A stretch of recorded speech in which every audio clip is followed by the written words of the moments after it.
Radio Pays. Depuis le début du mois de janvier, s'est ouvert l'enquête publique pour le projet du pont du Larivot. Nous vous en avons parlé à plusieurs reprises sur Radio Pays en entendant les avis notamment du maire de Macouria ou encore de l'architecte qui est à l'origine de ce projet. Aujourd'hui, nous allons parler de l'enquête publique en tant que telle, autrement dit le moment où l'on va informer le public sur la création d'un projet et permettre aux citoyens de s'exprimer. Nous sommes donc ce matin avec la commissaire enquêtrice de l'enquête publique du pont du Larivot, Françoise Armonville. Bonjour.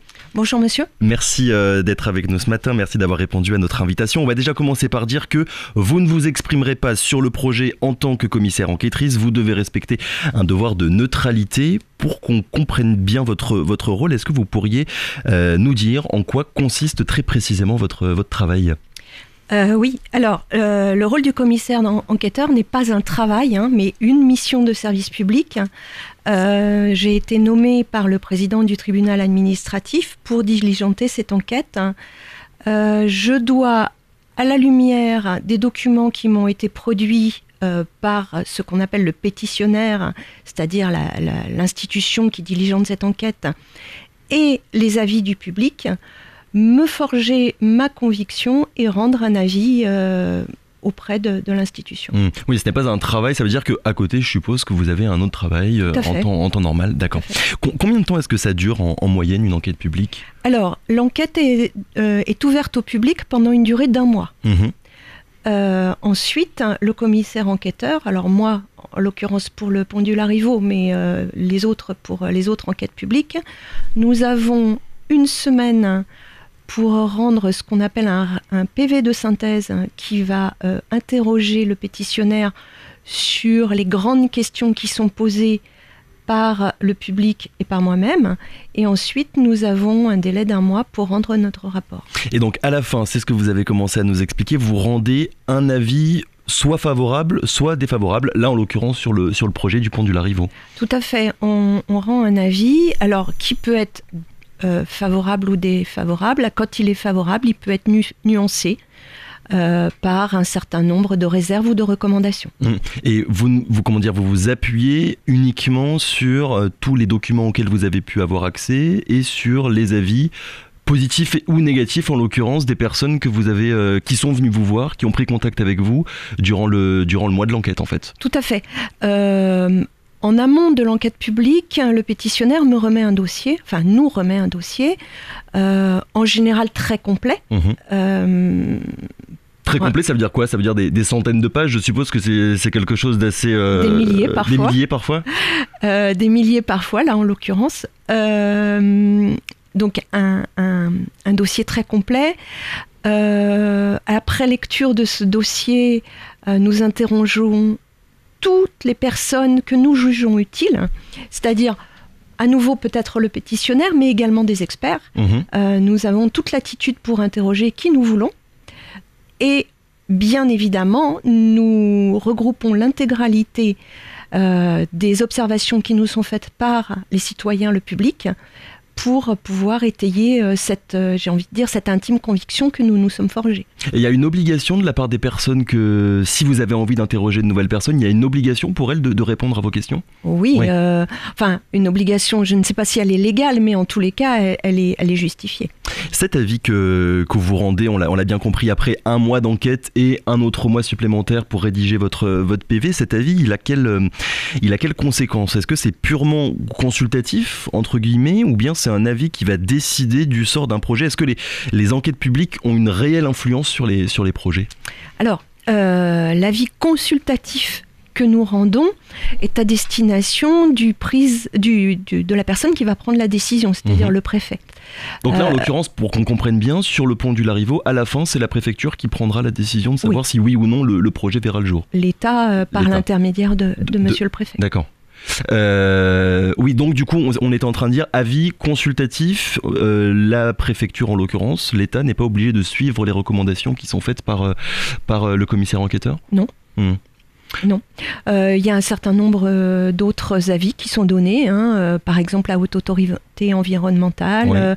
Nous sommes plusieurs à donner des avis, mais ce sont des avis consultatifs. Est-ce que c'est normal quelque part que cet avis soit consultatif si finalement il reflète un petit peu quand même l'avis que peut avoir une population à l'égard d'un projet? Alors ça, je ne peux pas me mettre à la place du décideur et je ne peux pas me mettre à la place de monsieur le préfet, mais j'imagine que ces services instruisent les dossiers de façon à satisfaire le plus grand nombre et notamment l'utilité publique des ouvrages. Et je me doute, je suppose que majoritairement, vous l'avez dit, les dossiers que vous recevez sont très complets, ils comportent déjà un certain nombre d'analyses et d'expertises. Je suppose que les avis qui sont rendus sont majoritairement des avis favorables. Souvent, alors à ma connaissance, après je ne connais pas l'intégralité des avis qui sont rendus, souvent ils sont favorables, par contre ils peuvent être accompagnés, comme je vous le disais, de recommandations ou de réserves. Françoise Darmanville, comment est-ce qu'on devient commissaire enquêtrice ? Alors, d'abord il faut avoir une certaine appétence pour ce qui concerne l'environnement, et également avoir une conscience du rôle du citoyen, puisque nous sommes censés représenter les citoyens qui nous ont interpellés sur un projet. En tout cas, il n'y a pas de diplôme nécessaire, n'importe quel citoyen peut devenir commissaire enquêteur. N'importe quel citoyen peut devenir commissaire enquêteur, il postule, ou il est sollicité, ça peut arriver, il postule pour figurer sur une liste d'aptitudes. Et nous répondons à une convocation d'un comité d'experts qui nous interroge sur nos motivations principalement. Et voilà, on est nommé pour 4 ans, et tous les 4 ans, nous représentons devant cette commission, qui est présidé en général par le président du tribunal administratif. Donc en fait, c'est pas du tout vous qui allez décider des projets sur lesquels vous allez travailler. Là, non, pas du tout. C'est la préfecture ou c'est le tribunal administratif Ça dépend des enquêtes, mais en l'occurrence pour le pont du Larivot, c'est le tribunal. Et le trait caractéristique, on va dire, des commissaires enquêteurs, qu'est-ce qu'il faut avoir pour être un bon commissaire enquêteur? C'est quoi? C'est un devoir de neutralité, on a commencé à le dire tout à l'heure, il faut rester neutre pendant toute la phase d'enquête, notamment quand vous recevez les citoyens qui viennent s'exprimer? Ah oui, alors ça c'est vraiment tout à fait impératif. Nous avons un devoir de neutralité très important. C'est d'ailleurs la raison pour laquelle je vous avais dit que je ne pouvais pas m'exprimer sur l'enquête en cours, puisque nous devons fidèlement porter la parole des citoyens et instruire un dossier qui nous est confié. Donc il est important d'être tout à fait neutre. Là en ce moment on parle beaucoup de l'enquête pour le pont du Larivot, mais chaque année il y a des dizaines d'enquêtes qui sont faites. J'ai fait des petites recherches, il y a plus de 5000 enquêtes publiques qui sont organisées chaque année en France. Quel projet, à partir de quand un projet fait l'objet d'une enquête publique? Alors à partir du moment où ça impacte sur notre environnement. Ça veut dire quoi, impact sur l'environnement? Par exemple un ouvrage d'art, quelque chose d'important. Quelque chose qui va profondément modifier l'environnement pour le coup. C'est ça, qui va profondément modifier notre environnement, qui va peut-être provoquer des expropriations, puisque le code de l'expropriation est également soumis à enquête. Et puis, à partir du moment où on a un impact sur la vie des citoyens de façon majeure. Et là, encore une fois, c'est l'État, les services de l'État qui décident si oui ou non il faut une enquête publique pour tel ou tel projet? Il y a des textes de loi que je ne vous ai pas apportés, mais ça répond évidemment à une législation. Françoise Darmanville, les enquêtes publiques sont désormais entrées dans l'ère du numérique. Les citoyens peuvent s'exprimer sur Internet et consulter les projets sur le site de la préfecture, c'est bien ça? Oui. Alors, en plus des registres papier qui se trouvent dans les mairies, les citoyens peuvent se rendre sur le site des registres dématérialisés qui sont accessibles du premier jour de l'enquête au dernier jour de l'enquête, à toute heure du jour et de la nuit, j'ai envie de dire, et sur lesquels on peut à la fois consulter l'intégralité du dossier, mais également s'exprimer. Mais est-ce que ça pose pas un petit peu un problème quand on sait qu'en Guyane, mais aussi en métropole, il y a beaucoup de personnes qui soit n'ont pas accès à Internet, soit, on va dire, n'ont pas les connaissances nécessaires pour utiliser un ordinateur? Alors, j'ai envie de dire, tant que la solution actuelle est active, c'est-à-dire à la fois un registre papier consultable en mairie, avec des permanences du commissaire enquêteur pour expliquer le projet, avec en plus ce registre dématérialisé, c'est une solution tout à fait intéressante, parce que ça permet à tout le monde de pouvoir s'en emparer. Il est bien évident qu'on a une grande partie de la population qui n'a absolument pas accès à Internet, et qui pourrait, si jamais un jour les enquêtes publiques devaient se faire uniquement par voie dématérialisée, en serait exclue. Sur ce point, on peut avoir un exemple très concret avec l'enquête publique de la centrale du Larivot, qui a eu lieu pendant le confinement, donc que sur Internet, ça pose quand même un problème démocratique. Alors moi, j'ai pas suivi du tout la centrale du Larivot. J'imagine, alors je peux pas me prononcer sur cette situation, mais j'imagine que tout a été fait pour que le plus grand nombre puisse s'exprimer. Selon les chiffres de 2020, sur plus de 2700 enquêtes publiques, il y en a 151 qui n'ont connu aucune participation. Autrement dit, il n'y a personne qui est venu pour donner son avis. Comment est-ce que vous expliquez, Françoise Armanville, qu'il y ait si peu de personnes qui prennent part aux enquêtes publiques ? C'est très dommage. C'est quelque chose que nous constatons.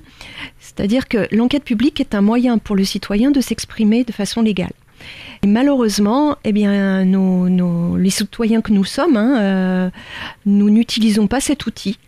Et c'est vraiment dommage, parce que c'est un outil qui a déjà le mérite d'exister, mais qui permet quand même de s'exprimer de façon très légale. Et le préfet ou le président du tribunal administratif prennent connaissance des paroles des citoyens. Donc c'est vraiment dommage que les gens ne s'en emparent pas. Oui, on parle beaucoup de crise en ce moment, de la démocratie, qu'il faudrait aller vers plus de participation des citoyens, et pourtant sur des sujets très concrets, des sujets qui touchent notre quotidien, parce que c'est des projets qui vont se faire à côté de chez nous. On constate que les enquêtes publiques ne recensent pas des millions d'avis. On n'en parle pas assez, nous les médias on n'en parle pas assez, ou bien le travail de pédagogie il n'est pas suffisamment fait en amont pour convaincre les personnes justement de venir rencontrer les commissaires enquêteurs et donner leur avis. Je pense la publicité légale est vraiment très bien faite. Le commissaire enquêteur est en charge de vérifier cette partie de l'enquête. Pour celle que j'instruis en ce moment, on a fait beaucoup de publicité, d'ailleurs je suis là aujourd'hui, mais peut-être qu'on manque de pédagogie, peut-être qu'il faudrait faire des réunions qui nous permettraient d'expliquer au plus grand nombre l'importance et l'intérêt d'une enquête publique. Parce que finalement, est-ce que les personnes qui vont venir vous consulter, au final, ce ne sont pas, on va dire, toujours les mêmes, des personnes qui ont d'entrée un avis favorable ou défavorable et qui n'auraient pas eu nécessairement besoin de l'enquête pour prendre conscience du projet? Est-ce que vraiment les personnes qui viennent vous voir reflètent, on va dire, l'ensemble de la population, ou ce sont quand même des personnes qui sont déjà politisées, qui sont déjà actifs, on va dire, dans leur environnement local? C'est très variable en fonction des enquêtes. C'est très variable selon que l'enquête soit très médiatisée ou pas, si elle concerne des expropriations ou pas. C'est vraiment très très variable. Là, par exemple, sur le projet du pont du Larivot, il y a déjà beaucoup de personnes qui sont venues vous voir pour donner leur avis. Alors, qui sont venues me voir, pas beaucoup. Qui ont donné leur avis sur le registre dématérialisé, plus. Oui.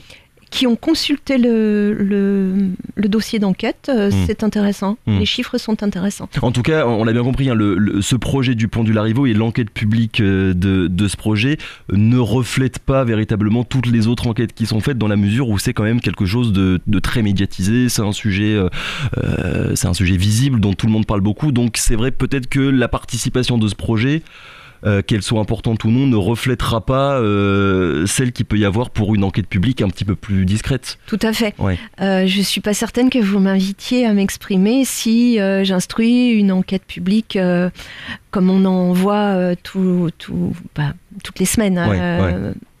Dernière question, on va peut-être préciser juste sur l'enquête publique pour le pont du Larivot. Comment est-ce que les citoyens peuvent entrer en contact avec vous? Comment est-ce que ça se passe? Alors, les citoyens ont jusqu'au 3 février, date de clôture de l'enquête, pour venir consulter le dossier.